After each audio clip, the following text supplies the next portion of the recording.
नमस्कार, India news Himachal देख रहे हैं आप। आपके साथ मैं हूं रोशनी सिंह। बुलेटिन की शुरुआत करते हुए आपको बता दें, देवभूमि कुल्लू जिला देव सदन के सभागार में कुल्लू जिला भाजपा ने पंचायती राज और नगर निकाय चुनावों वन में जीते हुए समर्थित उम्मीदवारों के लिए सम्मान समारोह का आयोजन किया, जिसमें हिमाचल भाजपा प्रभारी श्रीकांत शर्मा और नेता विपक्ष जयराम ठाकुर, जिला अध्यक्ष अमित सूद, पूर्व मंत्री गोविंद सिंह ठाकुर और विधानसभा क्षेत्र बंजारा के विधायक सुरेंद्र सौरी और आने के विधायक लोकेंद्र कुमार भी मौजूद रहे। नेता प्रतिपक्ष जयराम ठाकुर ने कहा कि लोकतंत्र की मूल इकाई पंचायती राज और नगर निगम चुनाव के 54 में भाजपा समर्थित उम्मीदवारों की तरफ जीत हुई है और इस बात की प्रशंसा है। उन्होंने कहा कि इस बार के चुनाव में भाजपा समर्थ 90% से अधिक पंचायत प्रधान, जिला परिषद, नगर निकाय, नगर निगम में पार्टी सिंबल पर 4 नगर निगम में से 3 नगर निगम में भाजपा को पूर्ण बहुमत मिला है। उन्होंने कहा कि इन पंचायती राज, नगर निकाय और नगर निगम चुनाव में जाहिर हुआ है कि उन्होंने कहा 2022 में प्रदेश में भाजपा पूर्ण बहुमत के साथ सरकार बनाएगी।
है इस चुनाव के परिणाम के साथ रखा गया। मैं सभी जनप्रतिनिधियों को जो चुन करके आए उनको बहुत बहुत बधाई देता हूँ और कुल्लू जिला में आकर के आज प्रभारी जी और हमारे संगठन मंत्री जी और पार्टी के वरिष्ठ नेताओं के साथ, जनप्रतिनिधियों के साथ हमारी यहाँ पर मुलाकात हुई है, उनको सम्मानित किया है और मैं निश्चित रूप से इस बात को कह सकता हूँ कि आने वाले समय में जनप्रतिनिधि जो चुन करके आए हैं वो अच्छा काम करें और अच्छे काम के साथ साथ में हिमाचल प्रदेश के विकास में अपना योगदान दें। लेकिन मैं इस बात को लेकर के अब ज्यादा टिप्पणी नहीं करना चाहता हूँ। जितने भी इस प्रकार से बिना सोचे समझे गलत फैसले सरकार ने लिए उसमें फजीहत थी। पहले हिमाचल प्रदेश में चुनाव टालने के लिए डिजास्टर एक्ट लगाया, कोर्ट में फजीहत हुई, चुनाव हुए। फिर रोस्टर के लिए डिप्टी कमिश्नर को आदेश दिए कि 5% का रोस्टर जो है डिप्टी कमिश्नर सुनिश्चित करेगा, कोर्ट ने उसको भी रद्द कर दिया, फिर फजीहत हुई और उसके बाद चुनाव को आगे टालने के लिए और जितने भी प्रयत्न करने थे वो प्रयत्न किए हैं और अभी भी जो रोस्टर खासतौर से नगर निगम के लिए चारों जगह बदल करके चारों जगह जनरल कर दिया, उसमें भी मुझे लगता है कि वो भी फैसला जो है सरकार ने जो लिया है उस फैसले पर भी बहुत सारी टिप्पणियां हुई है। लेकिन मैं इतना जरूर कहना चाहता हूं, हम उसके लिए भी तैयार हैं और निश्चित रूप से 4 में से 3 जगह भारतीय जनता पार्टी के मेयर बनना निश्चित है। उसमें कोई ताकत नहीं रोक सकती है, लेकिन नियमों के प्रावधान को उनने बार बार बदलने की कोशिश की और जैसे इलेक्शन के लिए ओथ होती थी नगर निगम, नगर पंचायत, नगर परिषद के, और उसमें ओथ के बाद फिर इलेक्शन का प्रोसेस होता था शुरू। लेकिन अब की बार कहा कि ओथ पहले करेंगे, इलेक्शन की डेट जो है आगे फिर जो है अलग से नोटिफाई होगी। उसके पीछे एक अंदेशा है, जहां कांग्रेस की का बहुमत नहीं है, जहां कांग्रेस की नगर परिषद, नगर पंचायत नहीं बन रही, ब्लॉक समिति जिला परिषद नहीं बन रही है, वहां चुनाव को टालने की कोशिश करें, 1 महीना 2 महीना, क्योंकि उसमें लिमिट ही नहीं रखी उन्होंने, रूल में वो प्रोविजन ही उन्हें ओमिट कर दिया जिसमें आपको एक निश्चित तारीख के अंतर्गत जो है निश्चित समय अवधि के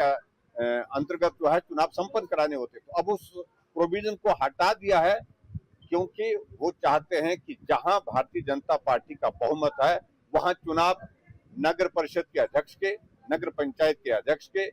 नगर निगम के और नगर निगम के साथ ब्लॉक समिति के और जिला परिषद के चुनाव लंबे समय तक लंबित कर दिए जाएं। और हम इस सारे मामले को भी एग्जामिन कर रहे हैं लीगली, और आखिरकार अगर ऐसी स्थिति पैदा की तो कोर्ट में जाकर के फिर लड़ाई लड़ेंगे, नहीं तो जनादेश जो हमारे पक्ष में आया है उस जनादेश को लेकर के जन आंदोलन करेंगे। देखिए, हमेशा ये होता था कि जिला मुख्यालय पर कर की जाती थी,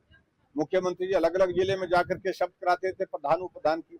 और अब की बार पूरे प्रदेश के प्रधानों को शिमला पहुंचाना, और शिमला पहुंचा करके खर्चा भी ज्यादा होगा क्योंकि सारी व्यवस्था सरकार को करनी पड़ती है, और उस दृष्टि से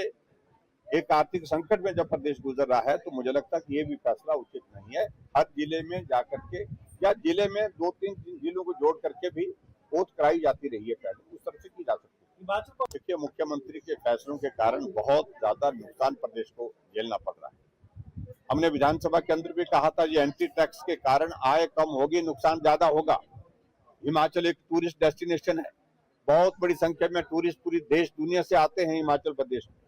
जब आप 70 रुपए से सीधा 170 रुपए उसमें जो है एंटी टैक्स का करेंगे तो स्वाभाविक रूप से